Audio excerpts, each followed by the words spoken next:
ገንዘባችሁ ዝም ብሎ ከሚቀመጥ ከቤትና መኪና በላይ ትርፍ ቢያመጣስ? አካውንታችሁ ላይ 100 ሺህ ብር ካለ እኛ ነግደንበት በየወሩ 10 ሺህ ብር ብንከፍላችሁስ? አንድ ጊዜ ይከፍሉናል። በየወሩ ወለድ ከሰበሰቡ በኋላ ትርፍ ሲጠግቡ መጀመሪያ ያስገቡትን ብር መውሰድ ይችላሉ። ይህ ነበር የወልደ ጊዮርጊስ ድርጅት የሆነው ዋይቢኤስ ማርኬት ለህዝቡ ያቀረበው አሰራር። ትርፉ አጓጊ ስለሆነ ተመዝጋቢዎች ያላቸውን ገንዘብ ይዘው ወደ ድርጅቱ ይሄዳሉ። ካስገቡ ወዲያ በአንድ ወር ውስጥ ያተረፉት ገንዘብ ባንክ ቢቀመጥ ከሚያመጣው የዓመት ወለድ በለጠ። እውነት መሆኑን ሲያዩም ሀብት ንብረታቸውን ወደ ገንዘብ እየቀየሩ ወደ ድርጅቱ ያስገባሉ። ይህን ተአምረኛ ትርፍ የሰሙ ሰዎችም ሚሊዮኖች ድረስ እያስገቡ ገንዘባቸውን በእጥፍ ለማሳደግ ተጓዙ። ድርጅቱ ለጥቂት ዓመታት በዚህ መንገድ ገንዘብ ሲሰበስብ ከቆየ ወዲያ በድንገት ስራ ያቆማል።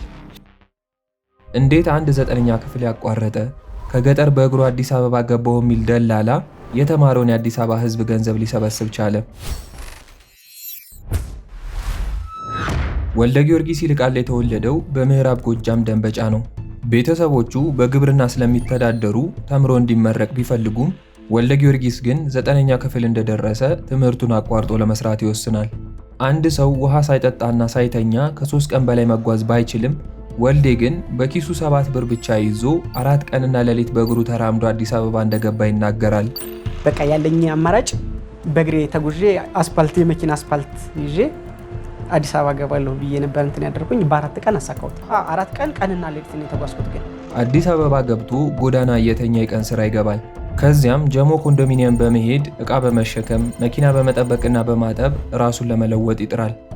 ቀጥሎም በሳይክል ዲሊቨሪ ሲሰራ ከቆየ በኋላ አገልግል ምግብ አዘጋጅቶ ማድረስ ይጀምራል። የአገልግል ምግቡን በፌስቡክ በሚያስተዋውቅበት ጊዜ ድለላም ይሞክራል። ከዚያም እድል ይቀናውና በኮሚሽን 800 ሺህ ብር ይሰራል። ወደ ድለላ ስራው ዞሮ የሚሸጡ ቤቶችን ፌስቡክ ላይ ሲለቅ የአሁኑ ባለቤቱን ይተዋወቃታል። ከዚያም የቤት ሰራተኛ መሆኗንና አረብ ሀገር ልትሄድ መሆኑን ሲሰማ እንድትቀርና እሱ ጋር እንድትሰራ ያስማማታል። ከዚያም ፍቅር ጀምረው ይጋባሉ። ቀጥሎም በአባቱ ይልቃል ቢተው ስም ዋይቢኤስ የተባለ የድለላ ቢሮ ይከፍታል። ይልቃል ቢተው ያው አባቴ ነው የቀን ስራ እየሰራ ስላሳደገኝ የሱን ውለታ መመለስ አይደለ ከስኬት ባሻገር ለድለላ 1% ብቻ ኮሚሽን በመጠየቅና ዘመናዊ ቢሮ በመከራየት ከ1 ሚሊዮን ብር በላይ ከፍሎ በሰራዊትና ሙሉዓለም ማስታወቂያ ያሰራል። እናንተ የልጅን ገንዘብ ልታስበሉ ነው ያሰባል። ምን ማለት ነው? ዋይቢኤስ እንሂድ አልኩኝ። ያንን ማስታወቂያ ፌስቡክ ላይ ፖስት ካደረኩት በኋላ በቀን እስከ 2 ሚሊዮን 700 ሺህ ብር የሰራሁበት ቀን አለ። ዋይቢኤስ ጠቅላላ የድለላ ስራ። ከድለላ ድርጅቱ ቀጥሎም በአትክልትና ፍራፍሬ ችርቻሮ ንግድ ፈቃድ አውጥቶ በተለምዶ ሰንዴ ማርኬት የሚባሉትን አይነት ስራ ጀመረ። ቅዳሜና እሁድ ገበያ ላይ በስፋት ነው የምንሰራ በየክፍለ ከተማው።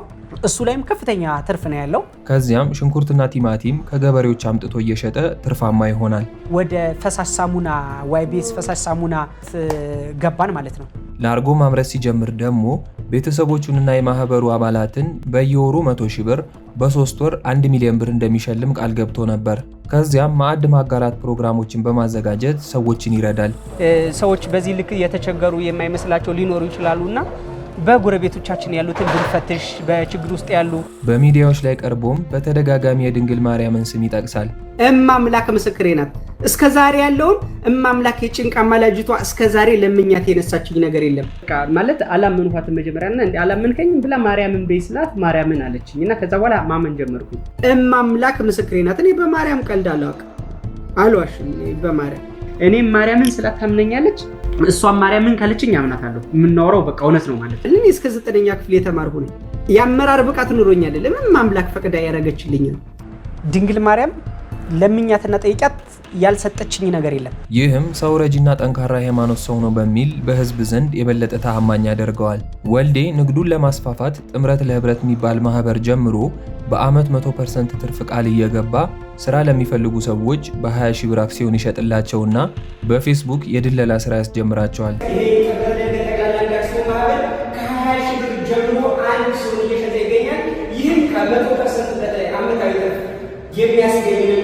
ጥምረት ለእድገት ጠቅላላ ንግድ አክሲዮን ማህበር አንድ መስርተናል። ከፍተኛ ትርፍ የሚገኝበት አክሲዮን ማህበር ነው። ቀጥሎም ገንዘብ ለመስጠት ፈቃደኛ ለሆኑ ሰዎች በእነሱ ብር እየነገደ በየወሩ 10% ወይም በአመት 120% ትርፍ እንደሚያካፍላቸው ያስታውቃል። ይህን ማስታወቂያ አሁን ላይ ከፌስቡክ ገጹ ላይ አጥፍቶታል። ወልደ ጊዮርጊስ የባንኮችን ዓመታዊ ወለድ 12 እጥፍ እከፍላለሁ ሲል አንድ ነጋዴ ከባንክ በ25% ወለድ መበደር እየቻለ ለምን ለኛ 120% ይከፍላል ብሎ ይጠየቅ አልነበረም። ከገነባው ተአማኝነት አንጻርና ከትርፉ አጓጊነት የተነሳ ሰዎች ብራቸውን እየከፈሉ ወርሃዊ ትርፉ ያልተጠቀሰበት ውልና ቼክ መቀበል ይጀምራሉ። መጀመሪያ ሚሊዮን ያስገቡ ሰዎች የዛው ወር ላይ 100,000 ብር ሲከፈላቸው ትርፉም ይውለድ እያሉ መልሰው ያስገቡታል። ይህን ያዩ ሌሎችም በሺዎች የሚቆጠሩ ሰዎች እቁብ እየወሰዱ ቤታቸውንና መኪናቸውን እየሸጡና እየተበደሩ ገቡ።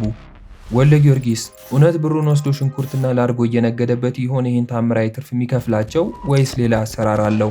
ወልደ የተከተለው የዛሬ 100 ዓመት በቻርልስ ፖንዚ የተፈጠረውን አሰራር ነው። ቻርልስ ፖንዚ ጣሊያናዊ ሲሆን ገና በ21 ዓመቱ የዩኒቨርሲቲ ትምህርቱን አቋርጦ በኪሱ $2.50 ብቻ ይዞ ወደ አሜሪካ ይሄዳል። ቀጣዮቹን 15 ዓመታት ዕቃ ጣቢ፣ አስተናጋጅ፣ የፍራፍሬ ሻጭ ሆኖ ይሰራል። ከዚያም ቼክ በማጭበርበርና ስደተኞችን በህገወጥ መንገድ ድንበር በማሻገር ወንጀል ይታሰራል። ከእስር ከተፈታ ወዲያ ሰዎች ፖስታ ለመላክ ቀድሞ መክፈል የሚያስችላቸውን ሰነድ ማለትም የፖስታ ኩፖን ለመነገድ ያስባል።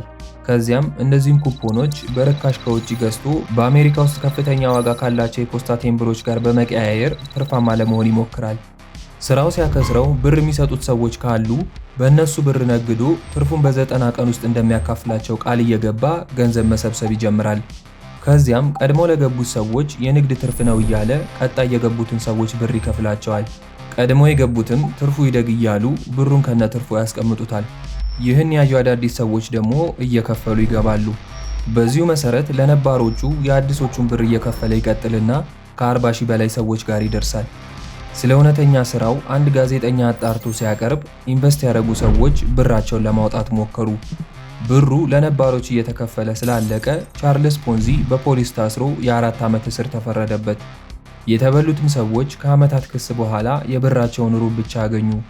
የቻርልስ ፖንዚና የወልዴ አሰራር ቢመሳሰልም ወልደ ጊዮርጊስ ግን ጉዳዩ ተጣርቶ ድርጅቱ ከመፈራረሱ በፊት ጀሞ አካባቢ ያሉትን ቢሮዎቹን ጥሎ ዱባይ ይሄዳል። ሰላም ውድ ኢትዮጵያውያን እና የኢቲኤች ዴሊቨሪ ደንበኞቻችን ቤተሰቦች፣ ከዚያም በአረብ ሀገር ለሚኖሩ ወገኖቻችን እንደ ባህል ልብስና ኮስሞቲክስ አይነት እቃዎችን ለደንበኞች የሚያደርስ ኢቲኤች ዲሊቨሪ የተባለ ድርጅት ይከፍታል። እንግዲህ ወልደ ጊዮርጊስ ቤታዊ ይልቃል ኢቲኤች ዲሊቨሪ ባለቤት ለመዳም ቅመሞች በየሳምንቱ 25,000 ድርሃም ይሸልማል።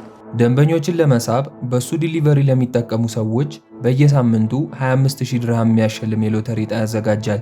ህዝቡ ሎተሪውን በማሸነፍ ተስፋ የማይፈልገውን ዕቃ ጭምር እየገዛ ስለነበር የዱባይ ነጋዴዎች ሽያጫቸው በጣም ጨመረ።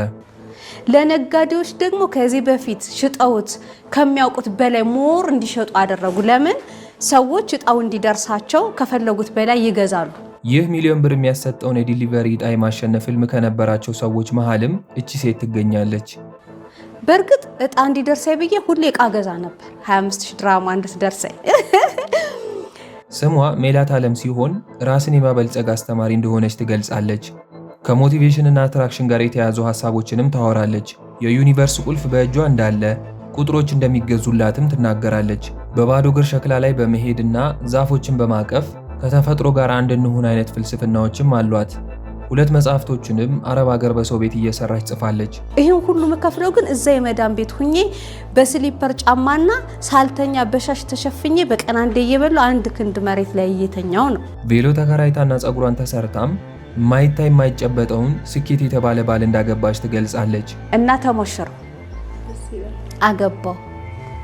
ያገባሁት ግን ይህን ሁሉ አመቴ የለፋሁለትን እየሰራው የኖርኩለትን ህልሜን ያገባሁት እና በኢትዮጵያ መጀመሪያ መሰለኝ ከህልሟ ጋር የተጋባች ሴት።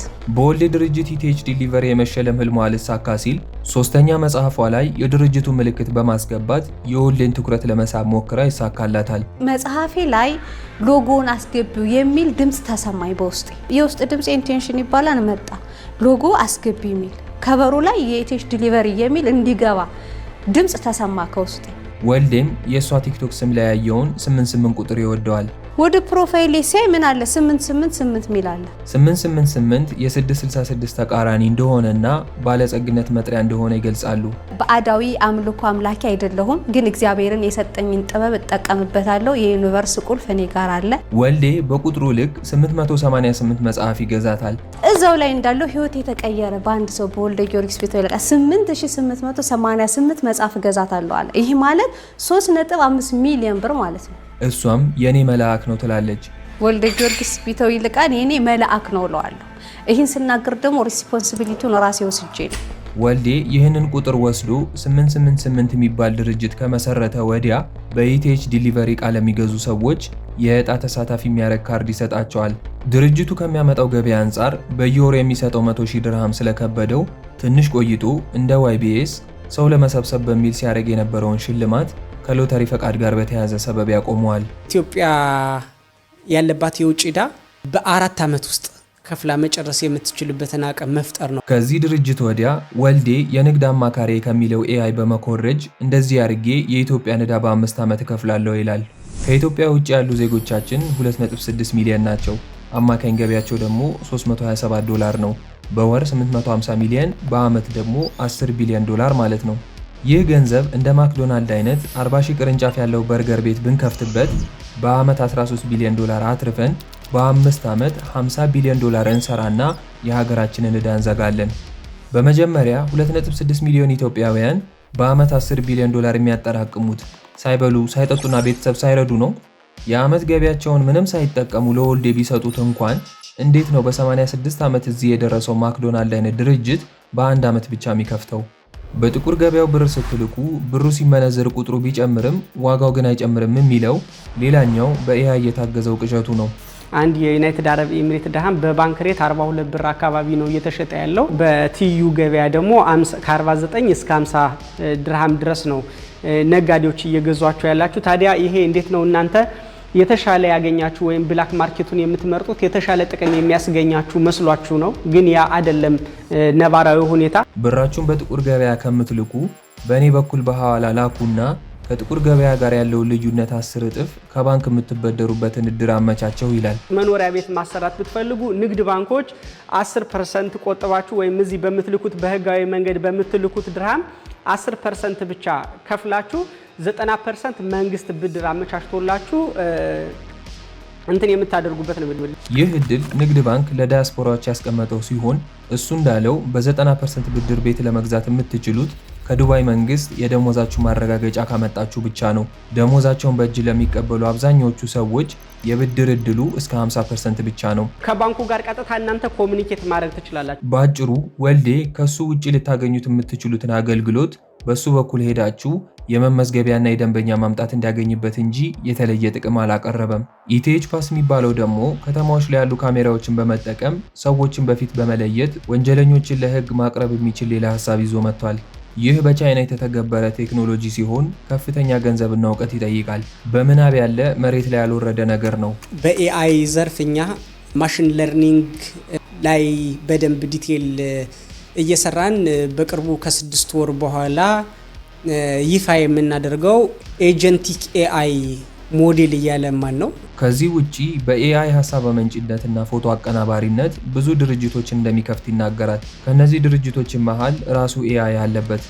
አንድ ጊዜ ኢቲኤች የሚባል በቀጣይ 888 የተባለ የታሸገ ውሃ፣ ፈርኒቸር፣ የልብስ ሳሙና፣ በአዲስ አበባ ከተማ ዘመናዊ የሆነና በቴክኖሎጂ የተሞላ ሪል ስቴት፣ ቱሪዝም እና ሌሎችም። ወልዴ ዱባይ ሆኖ የኤአይ ድርጅቶችን በመመስረት ላይ እያለ ብዙ ሰዎች በሱ ስም በተከፈቱ የቲክቶክ ቻናሎች እየተታለሉ ነው። ለአመታት ትርፍ ሲያካፍል የቆየው YBS ብዙ ሰዎች ገብተውበት ትርፋቸውን ሲጠባበቁ አገልግሎቱ በድንገት ተቋርጧል። ትርፍ ስትጠግቡ ብራችሁን ውሰዱበት የተባሉበትን ቼክ ይዘው ሄደው ሲጠይቁ አካውንቱ ብር እንደሌለው ተነገራቸው። ወልዴም በ10 ሺዎች የሚቆጠሩትን አባላቶቹን በፌስቡክ ገጹ ብቻ አልፎ አልፎ ያጽናናቸዋል። አባላቱ 2 ቦታ ተከፍለዋል። ግማሾቹ ሀብት ሳያሸሽ ድርጅቱን ከሰን ንብረት እናሳግድ ሲሉ፣ ሌሎቹ መንግስት ከገባበት ገንዘባቸው ለአመታት ታግዶ እንደሚቀር በመፍራት ወልዴ እንዲመልስላቸው ይጠባበቃሉ። ወልዴ ተሰርተው ያላለቁ YBS ገበያና 888 የተባሉ መተግበሪያዎችን ቢለቅም ግዢን የሚያፋጥኑ እንጂ በወር 10% ትርፍ የሚከፍሉ አይመስሉም። የYBS ማርኬት አፕሊኬሽን ዲቨሎፐር አድርገን ኢንተርናሽናል የሆነ ማርኬት ፈጥረናል። YBS ማርኬት የሚባል አፕሊኬሽናችን ፕሌይ ስቶር ላይ ኦልሬዲ ይገኛል። የተለቀቁት በተስፋ አዘናግቶ ገንዘብ ለማሸሽ ነው የሚሉ ሰዎች ቢኖሩም ድንግል ማርያምን ከአፎ ስለማይነጥል አምኖት ወደሱ ጋር የገቡ ሰዎች ደግሞ ወልዴ በምንም ተአምር አይክደንም፣ በጎ ሰው ነው፣ ችግር ገጥሞት ነው በሚል ተስፋ ውስጥ ናቸው። በፖንዚ ስኪም ውስጥ ቀድሞ የገቡት ሰዎች ትርፍ የሚከፈላቸው አዲሶቹ ከሚከፍሉ ስለሆነ ምናልባትም ምንም የቀረ ብር ላይኖር ይችላል። ብራችሁን በአመት ውስጥ ምንም ሳትሰሩ እጥፍ ላድርግላችሁ የሚለው ሐሳብ በጣም የተጋነነ ነው። እውነት ቢሆን ራሱ ሰው የራሱን ብር እጥፍ ማድረግ እየቻለ ለምን የኔን ሊያባዛልኝ መጣ ብሎ መጠየቅ ያስፈልጋል።